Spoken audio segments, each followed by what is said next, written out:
Assalamualaikum warahmatullahi wabarakatuh. Nama saya Nadila Santara Firqa Ramadhanah, NIM 159. Di sini saya akan menjelaskan sedikit tentang upaya hukum. Upaya hukum dibagi menjadi dua, yaitu yang pertama upaya hukum biasa. Upaya hukum biasa yaitu verzat atau perlawanan adalah upaya hukum terhadap putusan verstek. Verzat pada dasarnya disediakan bagi tergugat yang berkeberatan atas putusan verstek. Banding ialah upaya hukum yang dilakukan bila mana ada salah satu pihak yang tidak puas terhadap suatu putusan pengadilan tingkat pertama.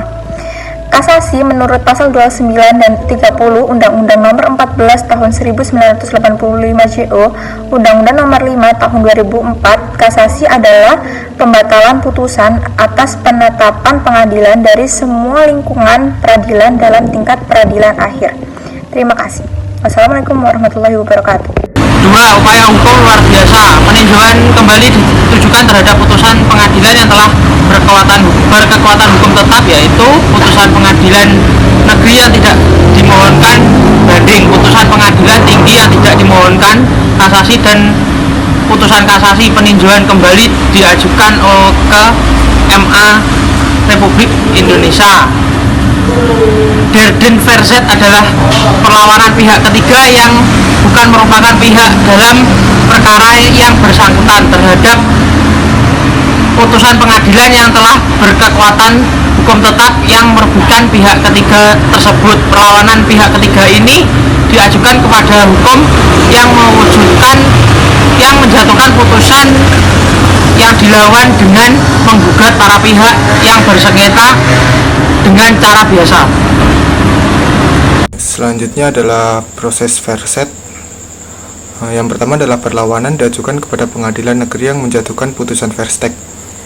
Selanjutnya adalah perlawanan terhadap verstek, bukan perkara baru. Perlawanan merupakan suatu kesatuan yang tidak terpisah dengan gugatan semula, maka perlawanan bukan perkara baru, akan tetapi merupakan perdebatan yang ditujukan kepada ketidakbenaran dalil-dalil gugatan dengan alasan putusan verstek yang dijatuhkan keliru atau tidak benar. Secara teoritis, putusan verzet bersifat asesor terhadap putusan verstek. Artinya, putusan verzet merupakan ikutan dari putusan verstek. Nah, baik, selanjutnya ada bentuk-bentuk dari putusan verzet. Untuk yang pertama yaitu perlawanan verzet tidak dapat diterima. Pertimbangan hakim untuk menjatuhkan putusan apabila tenggang waktunya dilampaui verzet yang ditentukan pada pasal 129 ayat 1 HIR telah dilampaui.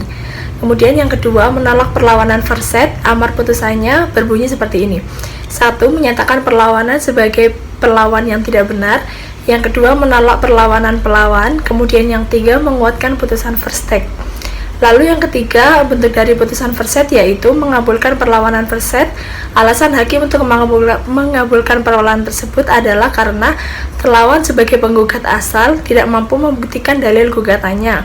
Sehingga amar putusan yang dijatuhkan berbunyi seperti menyatakan sebagai perlawan yang benar, mengabulkan perlawanan pelawan, membatalkan putusan verstek, dan juga menolak gugatan terlawan.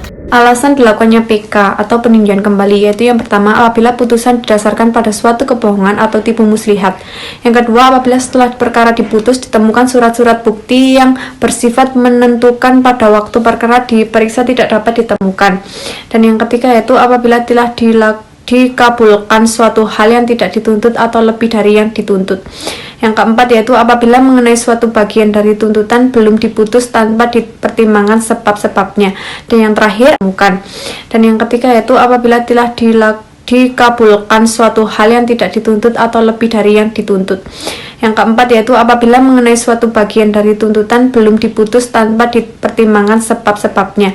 Dan yang terakhir apabila di antara pihak-pihak yang sama mengetahui sesuatu yang sama atau atas dasar yang sama oleh pengadilan.